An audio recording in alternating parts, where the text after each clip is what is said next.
On this week's episode of Adapting the Outdoors, I sit down with a viewer for a one-on-one interview. You trust me, you guys, you don't want to miss this show. It's going to be awesome.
You've been here at Nichols Park fishing for over 10 years, right?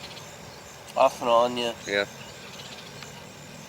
Is there anything around here that Jacksonville could do to Movistar since they're trying to do these improvements? I know they've dredged Movistar twice, it seems, in the past 20 years, and they're stocking fish in it for the first time in years. Is there anything structure-wise around here they could do more for you? Yeah, get rid of all the concrete. Or at least maybe make some sort of spot where, not necessarily a dock, but it's open without jagged concrete sidewalks, and yeah, something a little more accessible. Maybe a little flatter in some spots. Yeah. Because that's my biggest problem is if you look down here, it's sloped. Mm-hmm. Yeah, everything's going towards the water. Yeah. And it is the town's old sidewalks. Yeah. And for somebody like me that's in a wheelchair, it's nerve-wracking to get close to the water, especially when it's sloped like that. Yep. That'd be a nosedive for you. Yeah, Worst case. Exactly.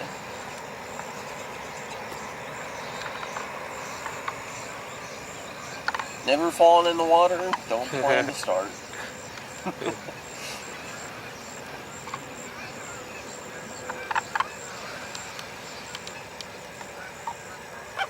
Well, is there any areas around here you fished where they are able to accommodate for those that have the needs?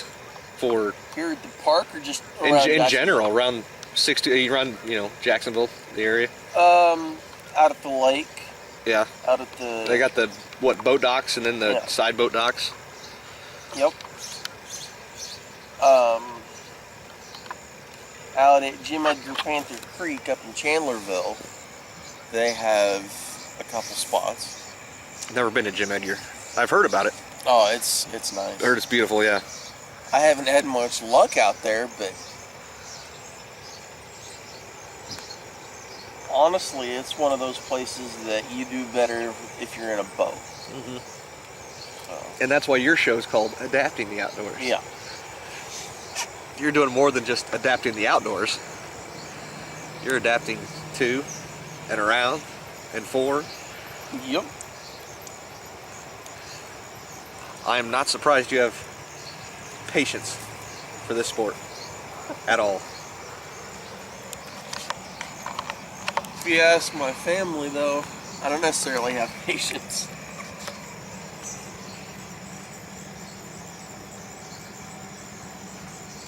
If you practice it long enough, you get better at it.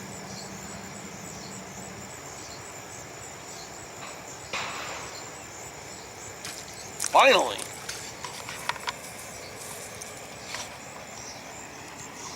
What do we got here, Nate? Got the skunk out of the boat. No shutout today.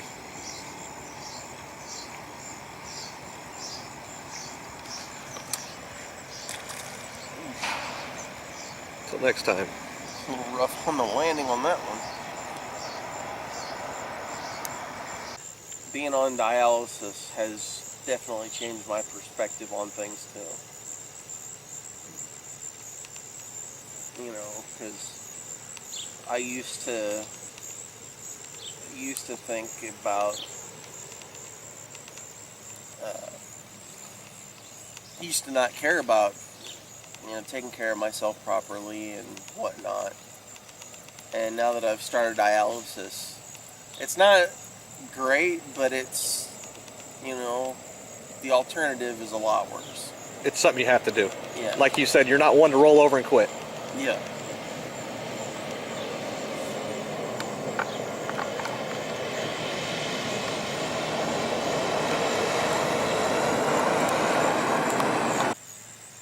What's the best part of fishing when you're not catching fish?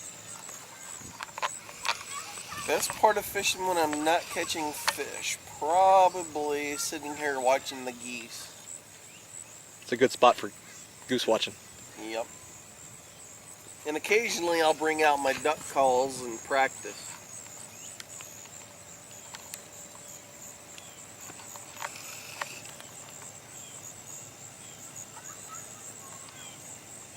You can tell your viewers to look forward to a good goose hunt this winter. We're going to put you on them. I know a guy that might be willing to help. He's a championship goose caller. It'd be awesome. So do you ever skip across from Nichols Park to Kiwanis Grove and ever fish off that dock? Yeah, occasionally. How are they over there? About the same. About then.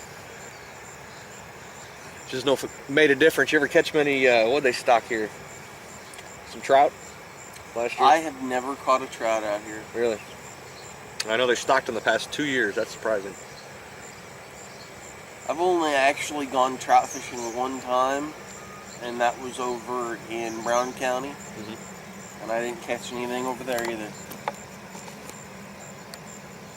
Yeah, it would be great if they had a setup like they do over at Kiwanis Grove here at Nichols. Especially with the amount of kids fishing tournaments they've added. It seems the city's been doing a good job of getting the word out since they've stocked the pond and making more activities through the civic clubs. It would be great if keep making it a little better for everybody. And if it was me, I'd put it coming out into the water from the pavilion that's right there. Yeah. Somehow connect the two. Mm-hmm. It would be an easy dock to build. Yeah. Since they dredged it, you're looking 4 foot, maybe heading out 10 foot at the deepest out there. So that dock wouldn't be hard at all. Wait, so this is only about 10 feet? I want to say once you get out into the middle there, Mm-hmm. you're looking 10, 12, maybe 14, but Oh. don't quote me on that. I remember seeing it when it was dry, but I didn't walk across it. I remember as a kid golfing Nichols Park Golf Course, and the water, and the reason they dredged it, it filled back up with sediment, and it was only about 1 foot, 2 foot deep in some of the deepest spots, but you'd see some of the biggest catfish. Yeah.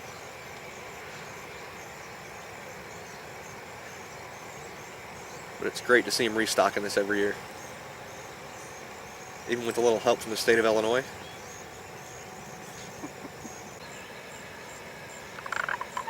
So who taught you how to fish? You know, it was a mixture of my dad and my dad's dad. Growing up, we went to Minnesota a lot, and The land of lived- 1,000 lakes. Yeah. We went to a place called Fergus Falls, and Detroit Lakes area of Minnesota. And we used to live next door to a pretty decent sized lake, so we would go fishing over there too. But yeah, it was mostly my dad and my grandfather.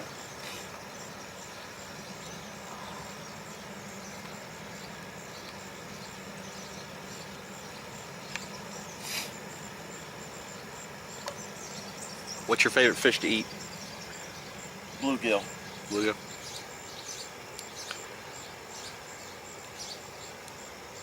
Because to me, it's not fishy at all. It tastes really good. But it's, no matter what kind of fish it is, it's got to be fried. What kind of batter you like putting on there? Either just regular cornmeal or a mixture of cornmeal and flour. Or I make beer batter. Yeah. I love beer batter too.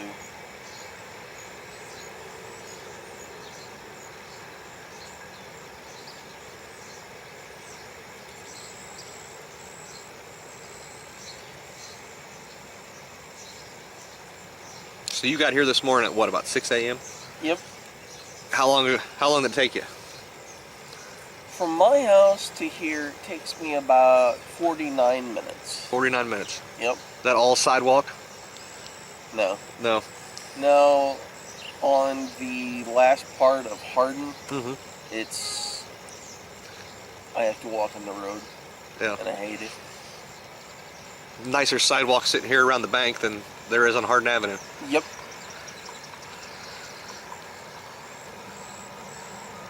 Adapting the outdoors. I'm not going to question where you thought of that at. Kind of an easy one. Yeah, you've been adapting your whole life. It's quite impressive what you're doing. At least the dedication, for sure. I found a quote yesterday that said, you were given this life because you were strong enough to live it.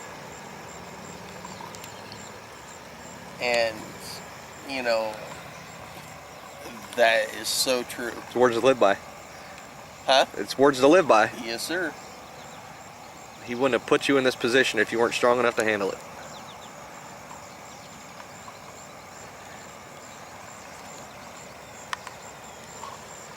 You should be fortunate enough you're just allowed to, you're able to do this, you know, count your blessings.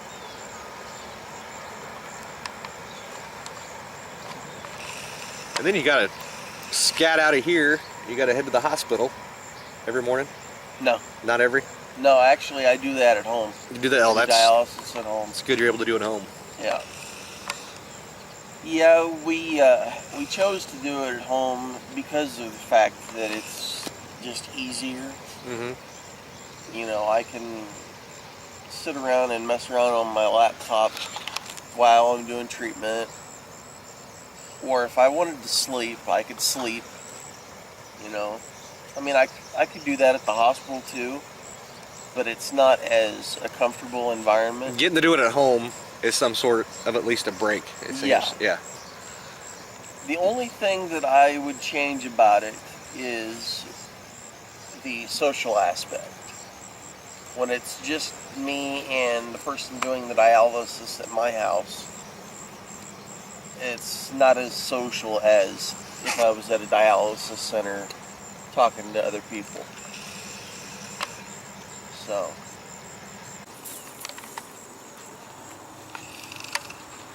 Now you're just showing off. I was thinking it was a catfish.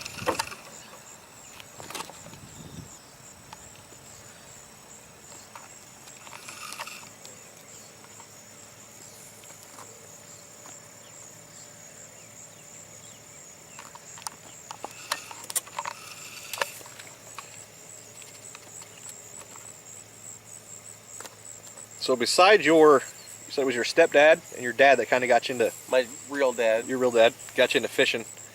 Did you ever watch any on television? I did. I remember as a kid Bill Dance being on. Yes, sir.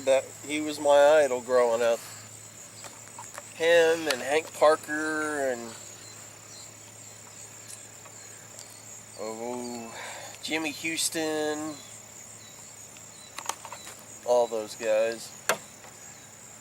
Say they have a lot of the competitive bass tournaments on now. Mike Iaconelli. Those guys get a little fired up. He's too hyper. Yeah, he gets fired up. But when you're catching fish for millions of dollars, well, yeah, you'd probably lose some of the patience you've practiced. Yeah.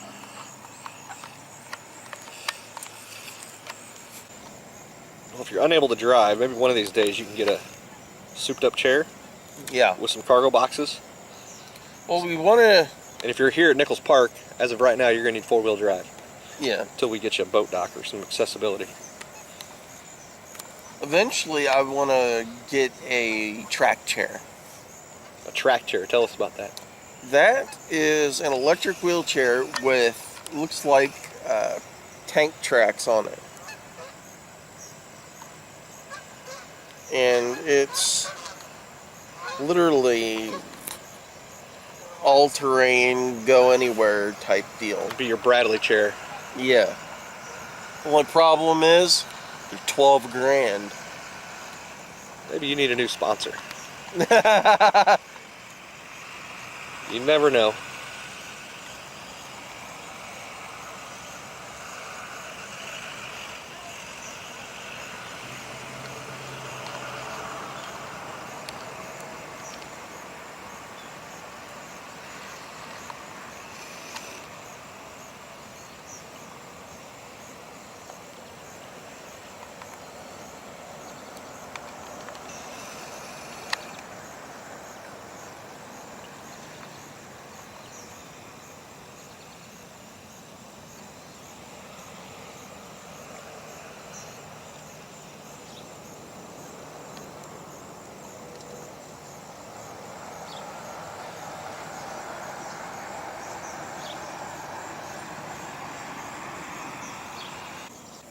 I've been fishing for 25 years now. God, that's weird to say. It's only going to get worse. You don't get any younger.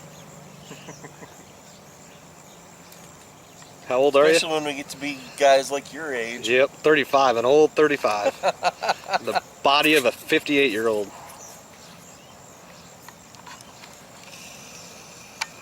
Pick a good one there. I am 28 years old.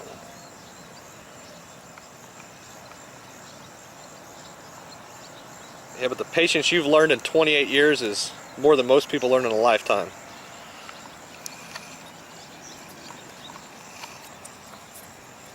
The miraculous thing is, the doctors told my parents that I wouldn't see the age of 3.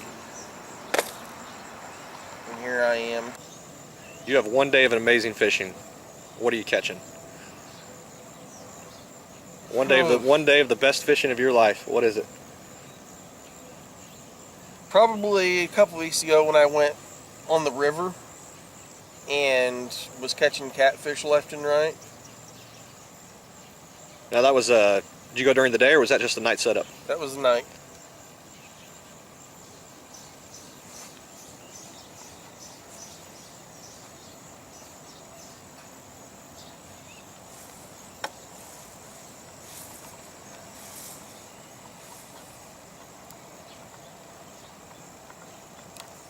Yeah, we were out there for about 4 hours. Actually, no, we were out there almost 7 hours.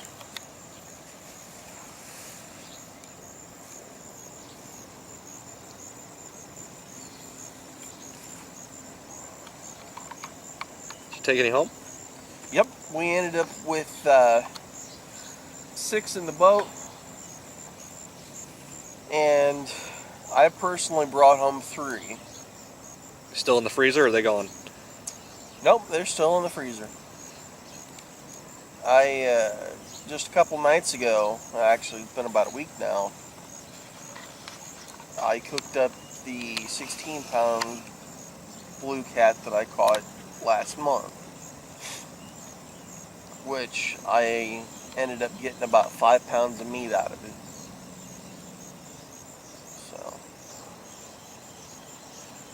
So you got about $25 worth of fish at the local market. Yep. And it didn't cost me a dime.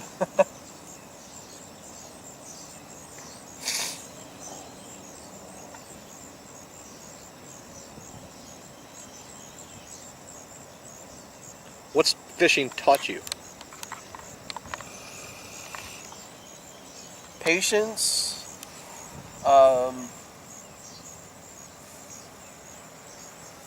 That you don't always win. And probably that no matter what life throws at you, things could always be worse.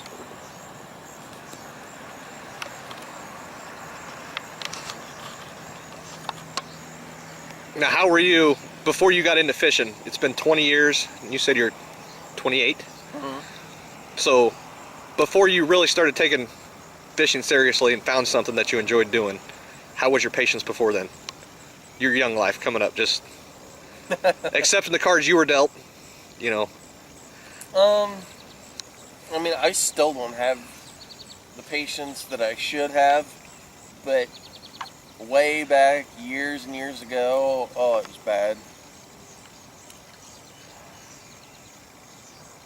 I was extremely impatient. I think we all were as kids, but Yeah. a whole nother level with the challenges you had to come to face.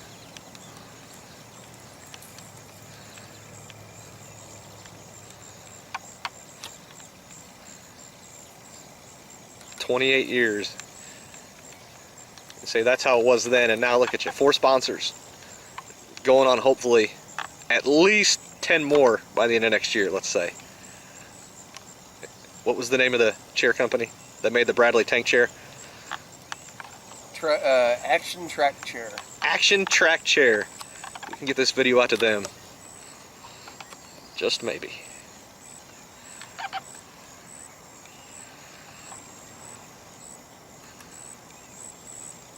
Well, I think it's admirable, very admirable, the way you've played your hand and continue to play it. And adapting just makes the perfect amount of sense for this show. Because everything you've had to do, you've had to adapt to. Not just fishing, I'm sure. You have to adapt every morning, coming down that sidewalk in that old chair, you know, Yep. just to get here. And the dedication you have for it.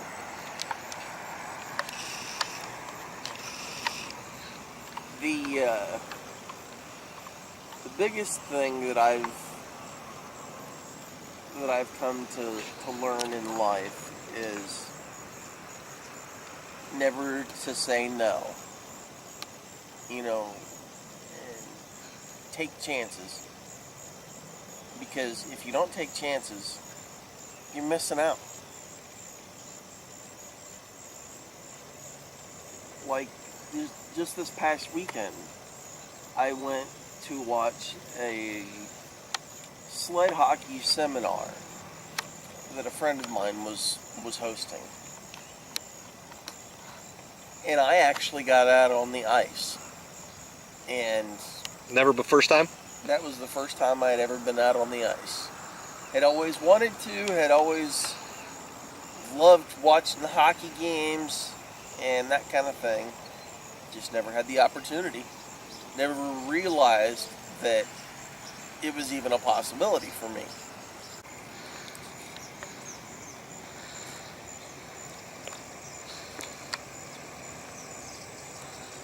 Today on Adapting the Outdoors, Huh? I said today on Adapting the Outdoors, fall comes in July. That's funny. You're hoping it goes, I hoping it stays. So when you're doing the catfishing down at the river, what bait were you using that night? We were using fresh shad. They seem to bite on that pretty well down there. Oh yeah. We tried skipjack that night too, that first night, and skipjack wasn't very good. They didn't hardly bite on that at all. So the second time we went 2 weeks ago, all we used was fresh shad, and they were hammering the crap out of it.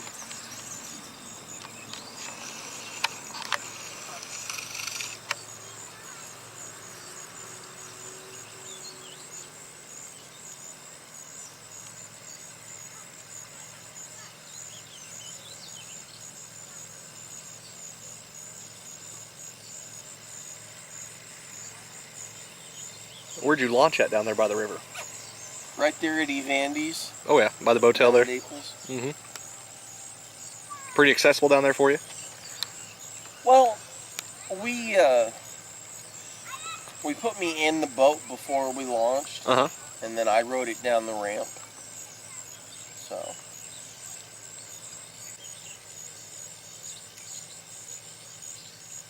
What's been the hardest part of adapting to the sport of fishing, other than the mental part, the patience that you've learned, as far as getting around? Not necessarily maybe these parts or the river, or Getting through grass mm-hmm. and What helps? Trails? Trails. Mulch, rock? Trails, rock, concrete. Like at Camp Big Sky, it's either concrete or chunk rock. There's not much grass up there. Mm-hmm. So. But you get your track chair, that's gonna open things up huge, I bet. Especially like when I'm deer hunting. Mm-hmm. Because this chair doesn't really do very well through like cornfields and such. Corn stubble after, Yeah. That's tough to walk through. I can't imagine having drive that chair through. But the pheasant hunt that I did last February, there was a guy there that had a track chair. And he just hauled through it. Whole nother class. Like it was no problem.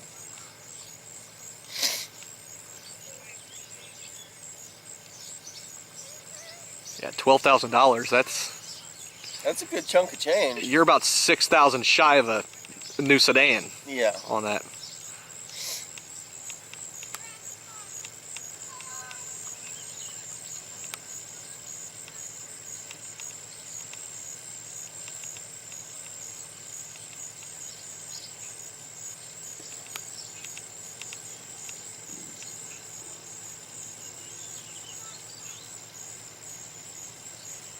You're gonna get a bite here, Nate.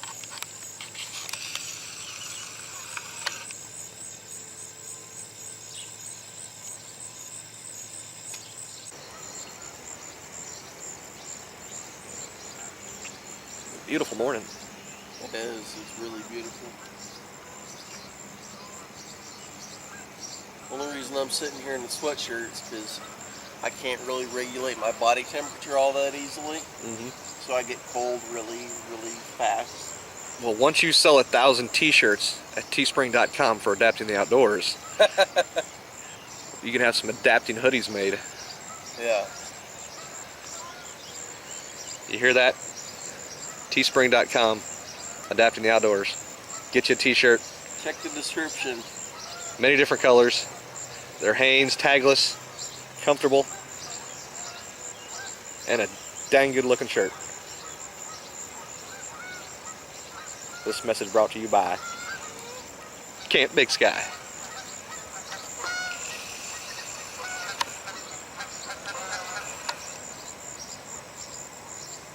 What's the story?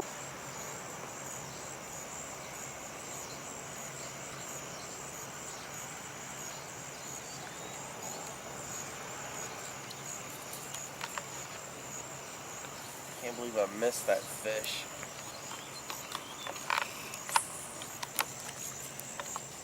Tell me about your rod and reel.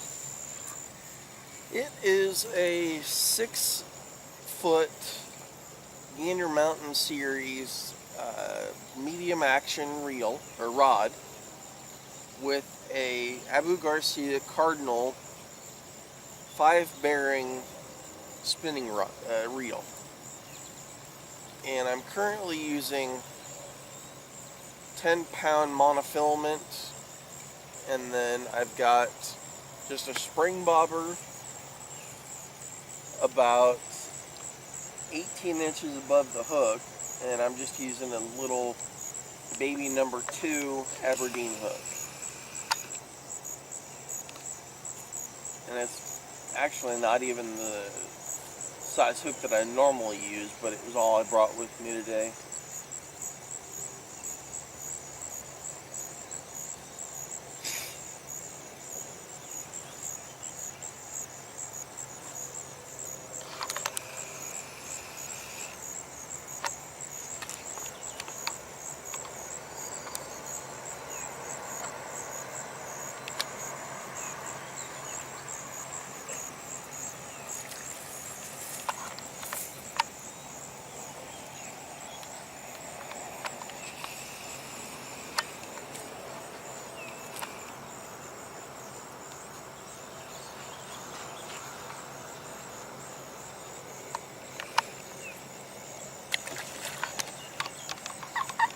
It's a handful.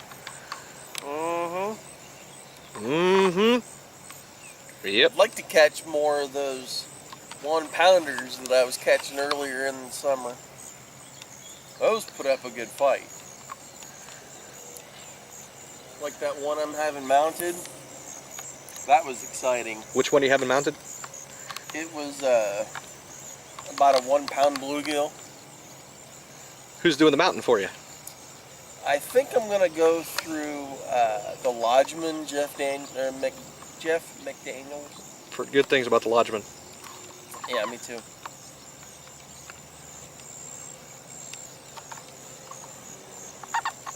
So what's on tap this winter? You're hoping what? Maybe a crossbow hunt? A couple crossbow hunts. Get you on some Canadians?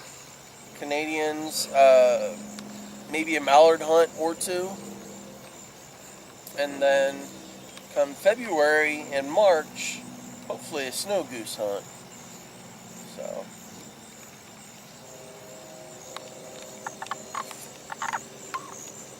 my biggest problem with finding a snow goose hunt is finding a location.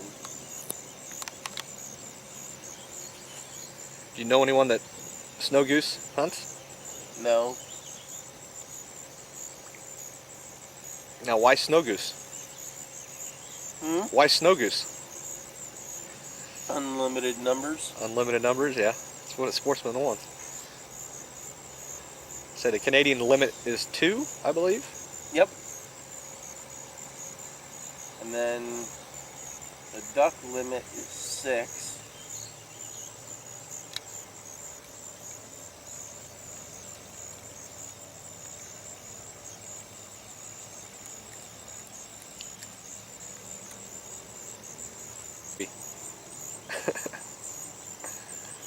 Slow day fishing. Yeah.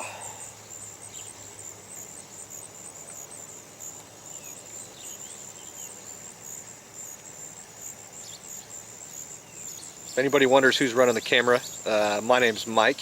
I met Nate years ago. He doesn't remember. He's 28 now. I would have met you back when you were probably 16. And I asked you the question about the patience because I remember you here 10, 12, 15 years ago. And you were dealing with the same riprap here, the sidewalks around the lake. And that was when you were real young and a little more impatient than you are now. And I'd see the looks on your face when that line would get caught. And I would have bet you'd never be here 12 years ago still fishing. So I've seen your perseverance and your dedication, and you're learning, which is good. You know, you're taking your licks and you're getting up and you're continuing, which is more than you can say about a lot of kids your age at the age of 28. And with the cards you've been dealt, you know. Can't take life too serious. Well, if you take it too serious, you end up an old, grumpy old man. Or you don't even grow up. It ends up killing you. Well, unfortunately, that's all we have time for on today's show. I want to thank my buddy Mike for coming out and filming this episode for me, and for coming up with those amazing questions. I really enjoy getting to meet the viewers, and it doesn't happen very often. So if you happen to see me in public and you want to say hi, please, I welcome it. I absolutely love seeing my viewers and knowing what my videos mean to them. If you would, before you leave, please check out our sponsors. The links to their websites are down in the description box. Also, if you would like to get an Adapting the Outdoors t-shirt, the links to that are also in the description box. So until next week, I look forward to seeing you again right here on Adapting the Outdoors.